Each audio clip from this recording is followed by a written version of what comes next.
আগে গৌরের নাম করো, আগে গৌরের চরণে স্মরণ করো, তারপরে কৃষ্ণ কথা। যদি প্রশ্ন হয় যে আমরা গৌরের নাম প্রথমে কেনই করব, কি কারণে করব, বলছে কৃষ্ণ নাম শোনার আগে, কোন ভক্ত লীলা শোনার আগে প্রত্যেকের, সবাইকে, আমাদের সবাইকে আগে একজনের চরণে শরণাগত হতে হবে। কে সে? তিনি হলেন আমাদের কলির ভগবান শ্রী চৈতন্য মহাপ্রভু। যদি এবার আপনারা প্রশ্ন করেন যে আচ্ছা মা, শুধু তুমি কেন, প্রত্যেকটা কীর্তনিয়া এসে একই কথা বলে যে আগে গৌরের নাম করো, বলে তো বাবা, বলে তো আগে গৌরের নাম করো, আগে গৌরের চরণে স্মরণ করো, তারপরে কৃষ্ণ কথা, কেন বলে? যদি প্রশ্ন হয় যে আমরা গৌরের নাম প্রথমে কেনই করব, কি কারণে করব, এই যে মাইরা আমরা যে যুগে বাস করছি সেই যুগটার নাম কি বলুন তো? কি নাম? যে যুগে বাস করছি মাইরে জানা আছে কি যুগ? কলি যুগ। শুধু কলি বলা ভুল হবে, এটা হলো ঘোর কলি যুগ। আর এই ঘোর কলি যুগের যিনি ভগবান, তিনি হলেন আমাদের শ্রী চৈতন্য মহাপ্রভু। দেখবেন যখন আমরা নিতাই আর গৌরাঙ্গ মহাপ্রভুকে প্রণাম করি, তখন আমরা বলি আজানুলম্বিত ভুজ গণকায় অবদাত সংকীর্তনায় গোপিতর। যিনি হলেন সংকীর্তনের পিতা, যিনি হলেন সংকীর্তনের পিতা, তিনি কি করেছিলেন? নদিয়ার মাঝে ভক্তগণকে সঙ্গে নিয়ে তিনি হরিনাম বিতরণ করেছিলেন। এই যে বাবা, কীর্তন আর সংকীর্তনের মধ্যে দেখবেন একটু পার্থক্য আছে। আমরা অনেকে ভাবি কীর্তন যা আর সংকীর্তনও তাই, কিন্তু না, একই, সবই ভগবানের নাম, কিন্তু একটু পার্থক্য রয়ে গেল। কোথায়? কীর্তন কাকে বলে শোনো? উচ্চৈস্বরে যখন আমরা ভগবানের নাম গুণগান করি, একা করি, তখন তাকে বলা হবে কীর্তন। কিন্তু ওই ভগবানের নাম গুণগান যখন উচ্চৈস্বরে একা নয়, সবাইকে সঙ্গে নিয়ে, সবাইকে সঙ্গবদ্ধ করে যখন সেই ভগবানের নাম গুণগানটা করা হয়, তখন সেটা আর কীর্তন নয়, তখন হয়ে যায় সংকীর্তন। নিতাই গৌর হরি হরি হরি হরি হরি। যে সংকীর্তন করেছিলেন আমার গৌরাঙ্গ মহাপ্রভু, কি করেছিল গো? নদিয়ার যত ভক্তগণ ছিল, রামায়ণানন্দ, সুন্দরানন্দ, গৌরদাস, অভিরাম, নিত্যানন্দ, সবাইকে সঙ্গে করে নিয়ে, সঙ্গে খোল করতল নিয়ে তিনি নদিয়ার রাজপথে সুরধ্বনির ধার দিয়ে হরিনাম করে তিনি বেরিয়েছিলেন, তাই তো? বলছে সেই গৌরাঙ্গ মহাপ্রভুর নাম আমরা প্রথমে কেন করব জানো? আশ্রয় করিয়া ভজে তারে কৃষ্ণ নাহি তজে, আর সবে মনে অকার। রাধে রাধে। আগে আশ্রয়, তারপরে কিন্তু বিষয়। যেমন আপনাদেরকে একটু সহজ করে তাহলে বুঝিয়ে বলি আপনাদেরকে। আচ্ছা মায়েরা, আপনারা পাতকুয়ো বোঝেন? পাতকুয়ো বোঝেন? একটু কথা বলবেন সবাই। বোঝেন তো? যে কুয়োর নিচ থেকে জল তুলে আনা হয়।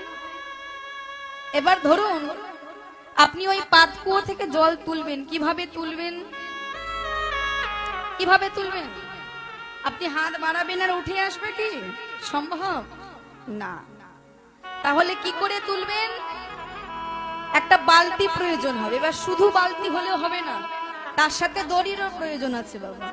কারণ ওই দড়ির সঙ্গে বালতিটা বেঁধে নিচে ফেলবে, তারপরে জলটা উঠে আসবে।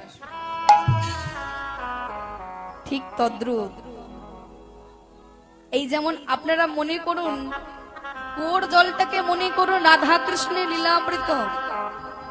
এই রাধা কৃষ্ণের লীলামৃতকে পাবেন কেমন করে মা?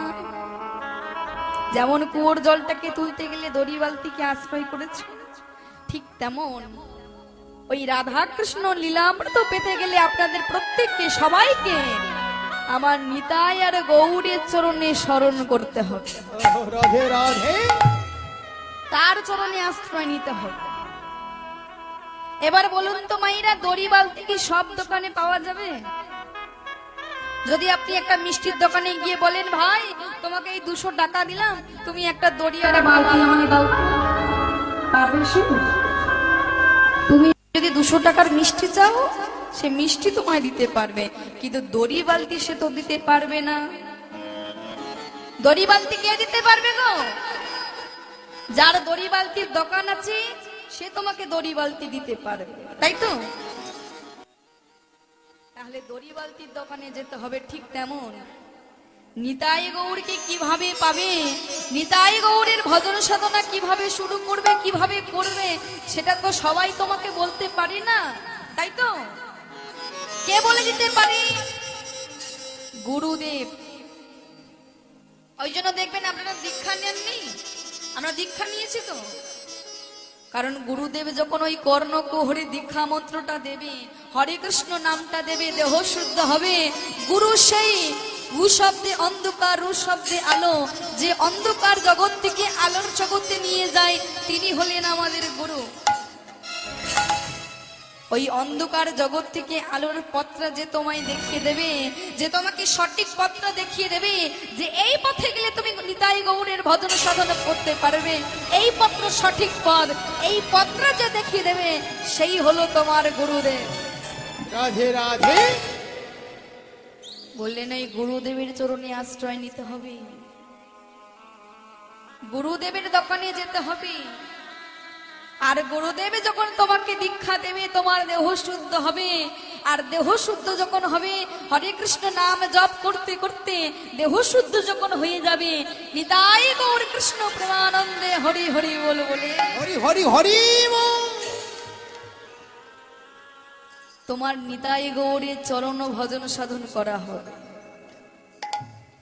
কথাই আছে না, আমরা বলি তো, আমরা সবাই জানি, ভজ ভজ নিতাই ভজ, নিতাই ভজলে গৌর পাবে, গৌর পেলে ব্রজে যাবে, ব্রজে গেলে রাধা পাবে, রাধা পেলে শ্যাম পাবে, তারপরে তোমার যুগল দর্শন হবে। এত সোজা যে আপনি বলবেন আর রাধা কৃষ্ণকে পেয়ে যাবেন। আমরা কীর্তনিয়ারে একটা কমন ডায়লগ দিয়ে চলে যাই, কি বলুন তো, যে ভগবানকে একবার ডেকে দেখো, ভগবান তোমার কাছে ছুটে আসবে। শুধু ডাকলে আসবে? আমরা তো ডাকার মতো ডাকতে পারি না। আগে তো ডাকার মতো ডাকো তাকে, তারপরে দেখবে ভগবান আসে কিনা। আমরা কিভাবে ডাকি বলুন তো? আমাদের সবার প্রত্যেকের ভগবানকে ডাকার মধ্যে, সবার মধ্যে, শুধু আমি বলে নয়, আপনাদের প্রত্যেকে সবার মধ্যে আছে কি আছে? কামনা বাসনা, স্বার্থ আছে, চাওয়া পাওয়া আছে। আপনারা কখনো ভগবানের কাছে বলেন না, ঠাকুর যদি তুমি আমার ছেলের একটা চাকরি করে দাও, যদি আমার মেয়ের ভালো ঘরে বিয়ে হয়ে যায়, তাহলে তোমাকে আমি 1 কেজি বাতাসা দেব। অনেক অনেক রকম ভাবে মানত করে। এই যে মানত করা যেটা বললাম, এটা কিন্তু চাওয়া পাওয়া হলো। আমরা ঠাকুরকে কেউ নিঃস্বার্থ ভাবে ভালোবাসলাম, আমরা ততক্ষণ অব্দি ভগবানকে ভালোবাসলাম, ঠাকুর তুমি যতদিন আমাকে দেবে ততদিন আমি তোমাকে দেব, তুমি দিলে আমি দেব, কিন্তু তুমি যদি না দাও তখন আমিও আর দেব না। তাহলে এটা কেমন ভালোবাসা হলো? এটা কি নিঃস্বার্থ ভাবে ভালোবাসা হলো? আমরা কলির মানুষ ভগবানকে ভালোবাসি স্বার্থ দিয়ে, নিঃস্বার্থে আমরা কেউ ভগবানকে ভালোবাসি না। যে ঠাকুর তোমার কাছে আমার কোনো চাওয়া পাওয়া নেই, সারা জীবন যেন আমি তোমার চরণের দাস হয়ে থাকি, এই আমার তোমার চরণের মিনতি। সারা জীবন তোমার চরণে যেন আমার মতি গতি থাকে, আমার আর কিছু চাওয়ার নেই। এই আমরা বলি না, আমরা শুধু আমাদের চাওয়া পাওয়াটা বুঝি। একবার ভাবুন তো, যে আমাদের সবার ভালো রাখার দায়িত্ব নিয়েছে বিশ্ব ব্রহ্মাণ্ডের মালিক যিনি ভগবান শ্রীকৃষ্ণ, আমাদের প্রত্যেকটা মানুষের সুখ দুঃখের খেয়াল তিনি কিন্তু রাখছেন।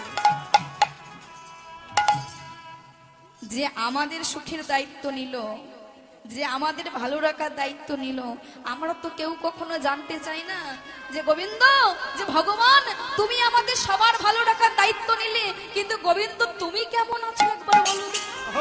রাধে রাধে। কি গো মায়েরা, বুকে হাত দিয়ে বলুন তো, আমরা কেউ বলি কিনা? বলি কেউ? আমরা কেউ বলি না। এই হলো আমাদের ভালোবাসা। শুধু ভগবানকে ডাকলে নয়, এমন ভাবে ডাকো যেন সে পাগলের মতো তোমার কাছে ছুটে আসে। নইলে ভাবুন তো, ভগবান কেন আসবে নদিয়ার মাটিতে? কেন আসবে? সে তো ভগবান উপরে আছে। সেই ভগবান কেন আমাদের মতো কলিহত জীবের কাছে তিনি ভক্ত হয়ে আসবে? ভক্ত হয়ে এসে তিনি জীবের দাঁড়ে দাঁড়ে হরিনাম বিতরণ কেন বা করবে? কি প্রয়োজন তার? কোনো দরকার ছিল কি তার? কিন্তু কেন এসেছিল? এই যে আমরা সবাই জানি ভগবান কেন এসেছিল, আপনারা জেনে নিন কেন ভগবান এসেছিল। আমরা জানি, আমরা সবাই জানি যেটা কি, যে ভগবান আমাদের মতো কলিহত জীবকে উদ্ধার করার জন্য তিনি নদিয়ার মাঝে ভগবান হয়ে ভক্ত হয়ে এলো।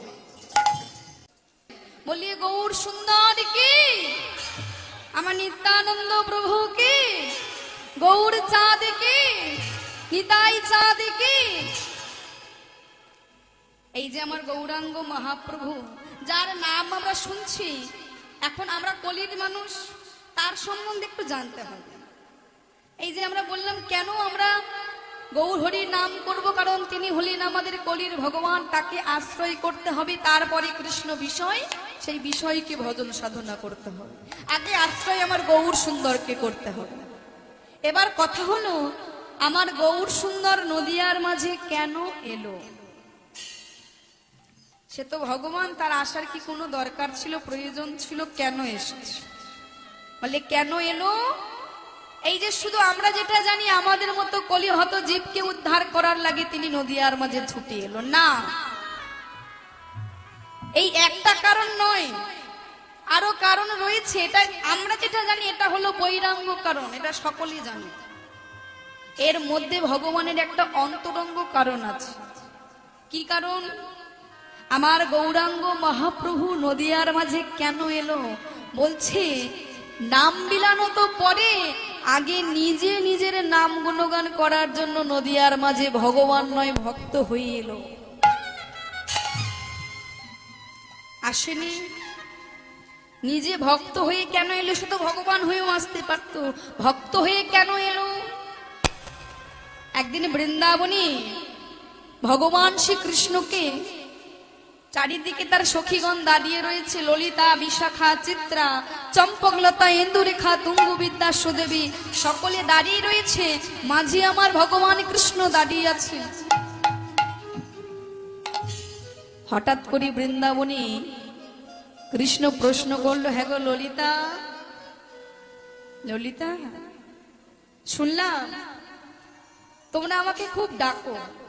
কি জানো তো, এই ধরার মাঝে, পৃথিবীর মাঝে অনেক ভক্ত আছে, আমরা সবাই দেখবেন ভগবানকে ডাকি, সবাই দেখবেন আমরা ভগবানকে ভালোবাসি। কি গো মায়েরা, ভালোবাসেন না? বলি তাকে যদি ভালো না বাসতাম তাহলে কি এই হরিবাসরে কেউ আমরা আসতে পারতাম? এতক্ষণে খাওয়া দাওয়া করে আমরা ঘুমিয়ে পড়তাম। তাহলে তাকে ভালোবাসি বলি, তার প্রতি ভালোবাসা আছে বলে, তার প্রতি ভক্তি আছে বলে আপনারা ছুটে এসেছে।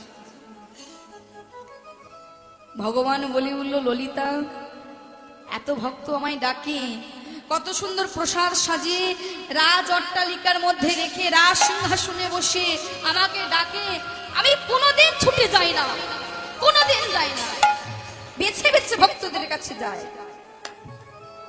কিন্তু কেন জানি না ললিতা, তোমরা যদি আমার একবার ডাকো, একবার, বেশি নয়, আমি কেন জানি না পাগলের মতো তোমাদের কাছে ছুটে যায়। বলতে পারো কেন, কি কারণে? এত ভক্ত আমায় ডাকে, কখনো যাই না, কিন্তু তোমরা যখন ডাকো পাগলের মতো কেন ছুটে যায়? কি দিয়ে ডাকো? কি এমন আছে তোমাদের কাছে? কি বস্তু দিয়ে ডাকো আমাকে? ললিতা তখন হাসতে হাসতে বলেছিল, কৃষ্ণ, ওগো বধূ, আমাদের কাছে যে বস্তু আছে বা যে বস্তু দিয়ে আমরা তোমাকে ডাকি, সে বস্তু কিন্তু তোমার কাছে নেই। কি বলো? আমি ভগবান, আমার কাছে নেই? বলছে হ্যাঁ, তুমি ভগবান হতে পারো, কিন্তু সে বস্তু তোমার কাছে নেই। কারণ তুমি ভগবান, তোমার কাছে যদি সেই বস্তু থাকতো তুমি কি কখনো আমাদের মতো ভক্তের ডাকে ছুটে আসতে গো? রাধে রাধে। কি গো মাইরা, ভগবানের কাছে যদি অভাব না থাকতো আমাদের মতো ভক্তের কাছে তিনি কখনো ছুটে আসতেন না। কিসের অভাব ছিল?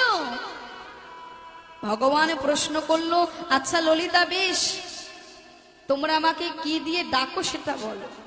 কি দিয়ে ডাকি? যেটা হলো সব থেকে অমূল্য সম্পদ। হরিনাম কৃষ্ণ নাম করতে গেলে, ভগবানকে ডাকতে গেলে ওই একটা জিনিসের প্রয়োজন, সেটা হলো ভক্তি মহারানী। কি গো মায়েরা, আপনাদের মনে যদি কিঞ্চিত পরিমাণেও ভক্তি না থাকতো আপনারা কেউ এখানে আসতে পারতেন না। আপনাদের মনে ভক্তি আছে তাই আপনারা ছুটে এসেছেন, যদি ভক্তি না থাকতো আপনারা কেউ এখানে আসতেন না। এবার বলুন তো মা, ভক্তি কি বাজারে কিনতে পাওয়া যাবে? যদি বাজারে কিনতে পাওয়া যেত, কমিটির বাবুরা এত কষ্ট করে হরিনাম দিচ্ছে, এত কষ্ট করে হরিবাসর সাজিয়েছে, এত টাকা যখন খরচা করতে পারছে, তাহলে বাজার থেকে কিছু ভক্তি কিনে এনেও আপনাদের মতো ভক্তদেরকে বিলাতে পারে। কিন্তু ভক্তি তো আর বাজারে কিনতে পাওয়া যায় না গো। ভক্তি কোথায় পাওয়া যাবে? এই যে আমরা কি করে জানি? আমরা জানি কি ভক্তি কিভাবে আসে। আমরা জানি গলায় তুলসী কাষ্ঠের মালা পরলাম, ভক্তি চলে আসে। আমরা জানি কি দাদুর সঙ্গে তিলক ধারণ করলাম, ভক্তি চলে আসবে। নিরামিষ খেলে ভক্তি চলে আসবে, বলে না, এগুলোতে ভক্তি আসে না। ভক্তি আসে চার ভাবে: সাধু, গুরু, বৈষ্ণব, শিক্ষা। এই সাধু গুরু বৈষ্ণবের চরণে তোমার আশ্রয় গ্রহণ করতে হবে। মীরাবাই বলেছিল একদিন মীরাবাই, আমরা সবাই জানি এই মীরাবাই কিন্তু কৃষ্ণকে, ভগবান গিরিধারীকে তিনি তার স্বামী হিসেবে মানত। তিনি মানতেন ওটাই আমার প্রকৃত স্বামী, উনি আমার সৎ। একদিন মীরাবাই করেছে কি, গোবিন্দের জন্য, গিরিধারীর জন্য তিনি পরমান্ন রন্ধন করছে, নিজ করে পরমান্ন রন্ধন করছে গোবিন্দকে সেবা দেবে বলে। এখন পরমান্ন বসিয়ে দিয়ে করেছে কি মা মীরাবাই, করেছে কি, এই যে আমরা এখনকার দিনে দেখবেন, এখনকার দিনে টুথব্রাশ উঠে গেছে, কিন্তু তখনকার দিনে এগুলো ছিল না। আগেকার দিনে কি করা হতো? নিম কাঠিতে দন্ত মার্জন করা হতো। এখনো অনেকে করেন, এটা আগে ছিল। তা মীরাবাই করেছে কি, ওই দন্ত মার্জন করছে নিম কাঠি দিয়ে, হঠাৎ করে মীরাবাইয়ের এক দাসী ছুটতে ছুটতে এসেছে। মাইজি, ও মাইজি, মাইজি, এখানে তুমি দাঁড়িয়ে রয়েছো, দন্ত মার্জন করছো, আর ওদিকে তুমি যে গোবিন্দের জন্য পরমান্ন রন্ধন করতে বসিয়েছো, পরমান্ন বসিয়েছো, সে পরমান্ন তো পুড়ে গেল, ধরে গেল। মীরাবাই ছুটতে ছুটতে যাচ্ছে, কেন? পরমান্ন যদি একবার ধরে যায়, পুড়ে যায়, গোবিন্দ সেবার জন্য বিশেষ করে, তাহলে মা অমঙ্গল, অমঙ্গল তো। ছুটতে ছুটতে করেছে কি, হাতের কাছে কিছু খুঁজে পাইনি, মুখের মধ্যে ওই যে নিম কাঠিটা ছিল। কৃষ্ণ প্রেমে বিভোর হয়ে মীরাবাই করেছে কি, ওই নিম কাঠিটা বের করে পরমান্ন ঘাটতে শুরু করে দিয়েছে। রাধে রাধে। দাসী বলে উঠলো, মাইজি তুমি কি করলে গো? ওই যে এটো কাঠি নিয়ে তুমি যখন পরমান্নটা ঘেটে দিলে, তার মানে পরমান্নটাও এঠো হয়ে গেল। আর এই এঠো জিনিস কি তুমি কখনো গোবিন্দকে সেবা দিতে পারবে গো? মীরাবাই বলেছিল, একটা অপূর্ব কথা বলেছিল, শোনো দাসী, আমি মানি, আমি জানি প্রকৃত পক্ষে আমার স্বামী হলো গিরিধারী, আমি তাকে প্রকৃতপক্ষে স্বামী হিসাবে মানি। তাহলে সে যদি আমার স্বামী হলো, আমি যদি তার স্ত্রী হলাম, তাহলে স্বামী হয়ে যদি স্ত্রীর এঠো সেবা না করে, তাহলে সে কেমন স্বামী? কেমন স্বামী যদি সে আমার এঠোটাই না সেবা করলো, আমার কেমন স্বামী বলো? তোমরা বলো, শুধু দাদুর সঙ্গে তিলক ধারণ করলে, গলায় তুলসী কাষ্ঠের মালা পরলে যদি তাই হতো। আমরা জানি কি, ঘরের মধ্যে পাথরের ভগবানকে বসিয়ে রাখলাম, আর মনে মনে ভাবলাম আমার ঘরে ভগবান আছে, আমার ঘরে গিরিধারী আছে। না, পাথরকে কখনো ভজন সাধনা করলে ভগবান আসে না, পাথরের মধ্যে ভগবানকে আনতে হবে, ভক্তি দিয়ে আনতে হবে। মীরাবাই বলেছিল পাথরকে ভজন সাধনা করলে, পাথরকে পূজা করলে যদি ভগবানকে পাওয়া যেত, তাহলে আমি পাথরকে নয়, ছোটখাটো পাথর কেন, পাহাড় পর্বতের দেশে চলে যাব। পাহাড় পর্বতের দেশে গিয়ে সেখানে আমি বড় বড় পাহাড় পর্বতকে পূজা অর্চনা করব, তাহলে তো আরো তাড়াতাড়ি কৃষ্ণকে পেয়ে যাব, তাই না? আমরা জানি গলায় তুলসী কাষ্ঠের মালা পরলে ভগবানকে পাওয়া যায়। মীরাবাই বলেছিল তুলসী কাষ্ঠের মালা পরলে যদি গিরিধারীকে পাওয়া যায়, শুধু তুলসী কাষ্ঠের মালা কেন, আজ তো তুলসীর ঝাড়কে আমি গলায় বেঁধে নিয়ে ঘুরবো, তাহলে আরো তাড়াতাড়ি আমি আমার কৃষ্ণকে পাবো।